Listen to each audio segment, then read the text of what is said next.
ஆனா இப்படி இருப்ப நினைச்சு கூட பாக்கல தரிசனம். ஏன் தரிசனம் இப்படி இருக்க?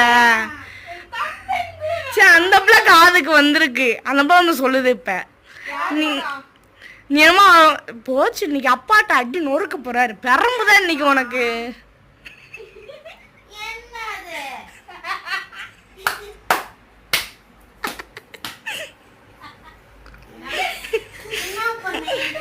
போய் பக்கத்துல உட்காந்து சாரி சொல்லு அம்மாட்ட மொத.